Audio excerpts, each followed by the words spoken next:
vois agro.com par rapport au reportage qu'il nous a fait le matin là. C'est pour nous aider, pour développer nos systèmes, pour nous lancer comme on travaille. Ça, c'est notre premier point que je vais les saluer par rapport aux efforts qu'ils ont fait. Ok, après ça, bon, moi c'est M. Konaté Mamadou, PCA de Copares. Quand on dit Copares, c'est Coopérative agricole des producteurs de la région de Savanes. C'est qu'on a abrégé Copares. Copares, c'est un coopératif qui est né en 2011. C'est un jeune coopératif. Il vient de naître. Mais aujourd'hui, on fait beaucoup de choses. On fait tous les produits agricoles sauf coton. On fait arachide, maïs, karité, cajou, tout ce qui est produit agricole, on fait sauf coton. Aujourd'hui, ce que je vais vous dire, Copares, il est prêt à aider les paysans, nos parents producteurs. On est prêt pour les aider par rapport aux efforts qu'ils font dans nos champs. Parce qu'on a vu aujourd'hui des paysans, la main qui vivent dans leur localité, les souffrances qu'ils font, ils ne bénéficient pas des intérêts. Ça cause ça, nous on est devenus comme un syndicat pour les parents. On les défend, on fait achat, on cherche l'argent, mais on les défend aussi pour qu'ils n'aient qu'à bénéficier des fatigues qu'ils font. Aujourd'hui, si tu as entendu non Copares, ce n'est pas comme on a commencé directement Copares. On a commencé d'abord au niveau des pisteurs en brousse. On était en brousse, mais on a commencé ça en 2001. J'étais un pisteur en brousse. Je vais en brousse, je paie le produit 1 tonne, 2 tonnes, 3 tonnes, jusqu'à 5 tonnes. J'envoie, je mets dans le camion, j'envoie à Korogo, je viens vendre un peu, jusqu'à on a commencé à avoir un peu d'argent. Un peu, un jour, toutes les choses, ça passe par quelqu'un. Un jour, j'étais à mon magasin, il y a un groupe qui vient de passer. Bon, il y avait un Béninois qui est dedans. Ils ont vu en attaque devant mon magasin. Ça, c'était en 2007. Il a vu en attaque devant mon magasin, ils sont arrêtés. Il dit que c'est le produit là qu'ils cherchent. Est-ce que je peux leur envoyer beaucoup? J'ai dit oui, il n'y a pas de problème, je peux vous envoyer beaucoup. Mais on n'a pas le moyen pour payer beaucoup. Donc il me dit que mais où tu achètes? Je dis j'achète en brousse Djanra ou puis Mokuno. Il dit est-ce que tes magasins qui sont à Djanra Mokuno là, est-ce qu'on peut aller voir? J'ai dit il n'y a pas de problème. On a donné un rendez-vous, on s'est parti ensemble pour aller voir le magasin. Mais ce jour-là, le produit qui est dans notre magasin, ça ne vaut pas un chargement. Mais j'ai négocié avec mes amis qui font un peu d'achat. Et puis on a ajouté le prix. Mais en ce moment-là, le produit aussi, le prix n'était pas cher. Ce jour-là, il avait dit qu'il va nous prendre le produit à Abidjan à 175. Un chargement, ça revient autour de 7 millions. Bon, on a rassemblé les produits, ça avait un chargement. Et puis on a envoyé ça à Abidjan. Et puis ils ont testé, ils ont fait l'analyse, c'est sorti ce jour-là en tonne 45. Ils m'ont payé. Et puis il m'a donné un peu d'argent pour que je puisse venir payer. Mais ce jour-là, le premier argent qu'il m'a donné, c'était autour de 6 millions. Donc c'est avec des 6 millions, j'ai commencé maintenant pour lancer mon travail un peu, jusqu'à on a commencé à grandir un peu. Quand ils sont venus, ils m'ont augmenté ma capacité pour faire ça 30 millions. Pour que si je peux leur envoyer toujours le produit. Mais le monsieur, c'était d'origine béninoise, on s'appelle Passouri. Celui qui était mon premier patron qui m'a donné l'argent. Et puis celui-même qui était la première personne qui m'a encouragé d'envoyer le produit à Abidjan. Si tu vois que le monsieur m'a donné en 2008 jusqu'à 30 millions, les 6 millions qu'on a fait, ça a été bien passé. Ils ont trouvé que c'est là, ils n'ont pas le moyen, mais ils ont encouragé, et puis ils sont crédibles.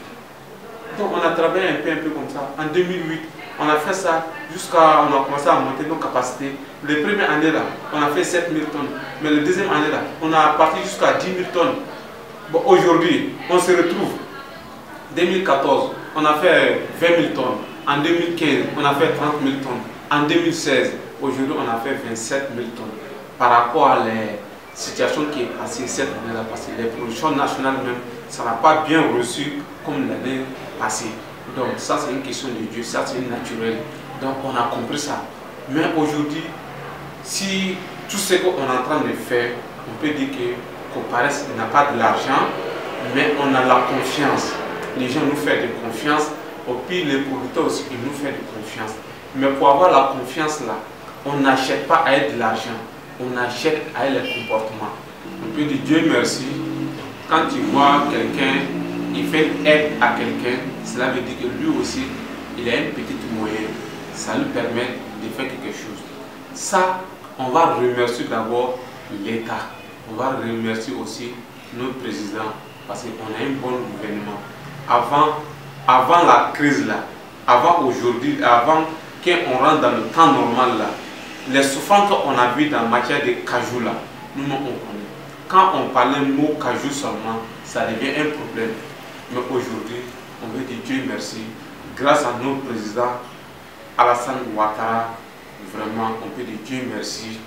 Et grâce à aussi les ministres qu'il a nommés pour mettre devant nous les paysans, on peut dire vraiment, ministre Sangafoua, Dieu merci. Ils connaissent leur travail, ils sont des travailleurs, ils travaillent bien. Et puis, grâce à aussi les structures qu'ils ont formées, de nous confier ces CCA, vraiment, grâce à leur bon travail aujourd'hui, on peut dire toujours Dieu merci. Parce que c'est ce qui nous permet aujourd'hui de dépenser nos parents producteurs. Sinon, avant là, tu payes un charment de anacarde là, ça ne dépasse même pas 4 millions. Mais aujourd'hui, quand on trouve aujourd'hui un charment, ça coûte jusqu'à plus de 20 millions. Ça, c'est un bon gouvernement. Ça, c'est la capacité de gouvernement qui nous permet de gagner ça. Mais si nous, on gagne, si la population gagne, c'est que l'État aussi il gagne. Donc vraiment, on peut dire Dieu merci. Mais aujourd'hui, c'est la 3e année, nous, on fait cérémonie. Nos premières cérémonies, on a fait ça à Sirasso. Ça, c'était en 2014. 2015, on a organisé nos cérémonies à Korogo. Et puis, on a invité les autorités. Quand on allait faire ça, c'est CCA qui nous a donné les idées. Quand tu fais les dons comme ça, il faut appeler les autorités pour qu'ils n'ont qu'à comprendre, ils n'ont qu'à connaître les efforts que tu es en train de faire pour qu'eux aussi, ils n'ont qu'à comprendre ce que tu es en train de faire. C'est ce qui est important. C'est pour ça en 2015, on a organisé à Korogo et puis on a invité les autorités. Mais on a fait avec une valeur de 45 millions. En 2016, on a fait d'une valeur de 90 millions. Et puis on a invité aussi les autorités. Mais notre objectif, c'est quoi? C'est pas comme on a de l'argent, et puis on va donner des gens. C'est pas ça. Toute chose que quand tu fais à cause d'une cause. Nos objectifs aujourd'hui, c'est pour réunir les populations, c'est pour réunir les paysans. Aujourd'hui, les souffrances que les paysans y font dans les localités, ils ne bénéficient même pas dedans, même 2%. Aujourd'hui, nos parents producteurs qui sont en brousse aujourd'hui, il y a des gens même pour payer qui mangent 100 francs pour mettre dans leur sauce là, ils n'ont pas de l'argent. Si tu dis aujourd'hui, il n'a qu'à les payer un produit pour traiter son champ à 5 000 francs, est-ce qu'il pourra faire? Il ne pourra pas faire. Parce qu'ils n'ont pas le moyen. Mais si on est réunis ensemble, on devient fort, on peut s'aider entre nous-mêmes avant que l'État y vienne. Ça, c'est notre premier objectif. Pour réunir les populations paysannes, pour qu'on soit plus fort, pour qu'on devienne fort. Pour que si on a des difficultés, nous-mêmes, on peut se battre entre nous ici avant que l'État y vienne. Ça, c'est notre premier point. C'est pour ça qu'on a fait cette cérémonie. Pour montrer aussi les autres coopératives, les autres commerçants, pour qu'eux aussi, ils n'ont qu'à nous copier.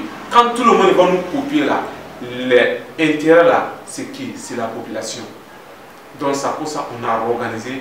C'est comme j'ai une publicité, et puis pour dire aussi des gens, pour envoyer les mentalités, pour changer la mentalité des gens, pour qu'ils n'ont qu'à comprendre ce que Copares est en train de faire là. C'est pas comme on a l'argent, mais c'est pour aider la population. C'est un sacrifice, c'est un effort qu'on est en train de faire à nos populations, à nos parents producteurs. Nous tous, on vient du même village.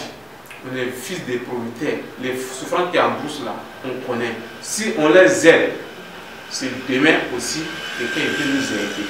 Si on les aide, en fonction de ça aussi, l'État aussi il va penser un jour pour aider le coopératif.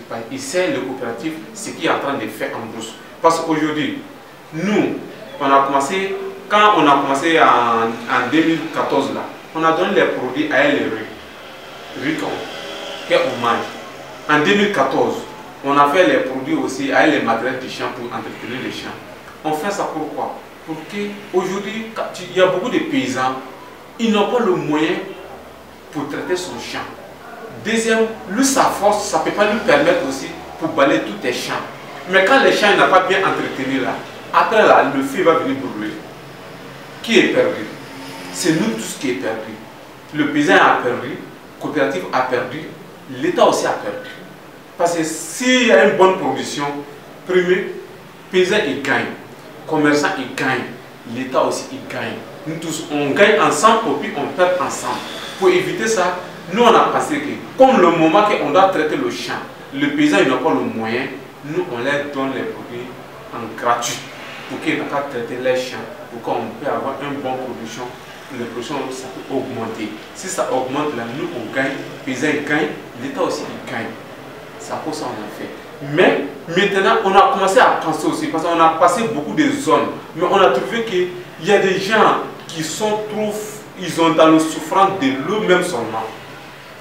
C'est à cause ça qu'on a commencé à penser de faire des forages. Cette année-là, si tu vois qu'on a fait des forages, parce que les deux villages qu'on a fait des forages là, surtout Bafretou là, aujourd'hui, s'il y a un étranger qui vient chez toi, le premier souci que la personne il commence à sentir là, les lots que je peux avoir pour donner mon étranger pour qu'il se lave. Quand tu dis ça en Côte d'Ivoire aujourd'hui, les gens seront étonnés. Alors qu'il y a des points qu'ils ont des difficultés. Même chose comme ça. C'est pour ça qu'on a fait nos premiers forages à Bafretou. Deuxième aussi, on a fait ça à Badiasso. Badiasso, là, c'est le département de Mangoulou. Bafretou, là, c'est la zone de Ségla. C'est à 12 km de Fayadougou. Badiasso, là, lui, c'est à peu près 10 km de Mangoulou. On a fait un forêt, chacun pour eux. Et puis aujourd'hui, on est en train de faire une école pour un village, Sakma, sous préfecture de Gano. Mais l'école là, quand on fait, c'est pour nous tous. Les enfants qui vont étudier dedans là, un jour, peut-être il peut devenir grand type. C'est un sacrifice qu'on est en train de faire, mais on ne fait pas pour rien. On fait pour que les autres n'ont qu'à essayer de nous copier ce qu'on est en train de faire. Tout le monde n'a qu'à faire un effort à sa manière. Si chacun fait effort à sa manière, c'est ce qui va nous permettre de développer un peu. On ne peut pas aller développer, on ne peut pas développer en tant qu'on ne travaille pas. Il n'y a pas quelqu'un qui va venir nous aider en tant que nous-mêmes, on n'a pas été prévenus pour soulever. Il faut qu'on se soulève d'abord pour faire des choses. C'est en fonction de ça, les gens regardent. Si là ils sont en train de se battre, ils peuvent essayer de nous aider. C'est ce que je peux dire. Si tu vois qu'on organise nos cérémonies, c'est à cause de tout ça qu'on fait pour que les gens n'ont qu'à essayer de nous voir, de nous copier. Ça c'est un. Deuxième aussi, quand on est ensemble, c'est facile de nous aider. L'État ne peut pas venir taper tous les portes, tiens ça. Mais quand vous êtes ensemble, on peut vous donner un coup de main. Et puis on peut vous donner aussi les bonnes idées. Comme ça, petit à petit, on peut développer nos systèmes dans nos localités. Aujourd'hui, nos jeunes frères, il faut qu'on accueille crédible. Tout ce qu'on fait, il ne faut pas qu'on accueille trop précis. L'argent là, ce n'est pas comme un jour on gagne l'argent. L'argent, on gagne un peu. C'est une question de la vie. En tant que tu as vu, tu cherches l'argent un peu. Mais aujourd'hui, nos jeunes sont trop précis. Quand quelqu'un te fait confiance de te donner un peu seulement, la personne il commence à faire des conneries. Ce qui n'est pas bon. Quand tu fais des conneries là, ça garde pour toi, et puis ça garde de tes frères qui vont venir derrière toi. Parce qu'ils vont trouver que ces-mêmes, ils ne sont pas crédibles dans leur travail. Donc ça c'est un truc qu'il faut que nous-mêmes, on n'a qu'à voir ça entre nous-mêmes, entre nous Africains même. Il faut qu'on ait qu'à être crédible dans notre travail. La commerce là, le sous-passement, la base même, il faut avoir la confiance d'abord. Pour que tu deviennes un commerçant, il faut avoir la confiance. Donc c'est ce que je veux conseiller nos jeunes frères. Il faut qu'on ait qu'à être crédible. Tout ce qu'on fait, ce n'est pas achat seulement. Tout le travail qu'on fait, il faut qu'on ait qu'à être crédible dans notre travail. Ce qui te permet d'aller plus loin. Il faut être crédible. Ce qui t'envoie de l'argent. L'argent, c'est la confiance. Celui qui a la confiance, celui qui a de l'argent. Donc, tout ce que je peux dire à nos jeunes frères, on n'a qu'à être crédible dans tout ce qu'on fait dans nos activités. Et puis, deuxième aussi, on va essayer aussi d'envoyer des messages aux autorités. Ils n'ont qu'à essayer de nous aider à organiser. Deuxième, il n'a qu'à essayer d'appuyer sur les bancaires. Il n'a qu'à essayer d'aider les coopératives. Parce qu'aujourd'hui, en Côte d'Ivoire, il y a beaucoup de coopératives qui n'arrivent même pas à fonctionner.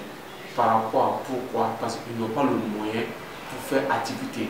Un commerçant qui n'a pas un diplôme, tel diplôme là c'est de l'argent, il faut avoir de l'argent d'abord. Même quand vous êtes en coopérative, aujourd'hui tu travailles avec des gens qui n'ont pas le moyen. Mais on ne peut pas dire que vous êtes en coopérative et puis on fait tout en crédit. Souvent il faut avoir des crédits pour que les produits même que tu prends là, pour que tu puisses arriver à les payer autant. Mais si vous n'avez aucun rien, donc souvent même si vous êtes crédible dans votre activité, souvent il y a des difficultés. Donc on peut, c'est le ministère comme on peut dire le gouvernement, il n'a qu'à essayer aussi de soutenir les coopératives pour que les coopératives qui n'arrivent même pas à fonctionner, pour qu'eux aussi ils puissent commencer à fonctionner un peu. Et puis d'appuyer les banques aussi, ils n'ont qu'à essayer des coopératives qui sont sérieux dans leur travail. Ils peuvent prendre des renseignements côté des CCA. CCA connaissent ceux qui travaillent bien. Pour qu'ils n'ont qu'à essayer avec un pied. S'ils sont sérieux dans leur travail là, petit à petit, ça va aller.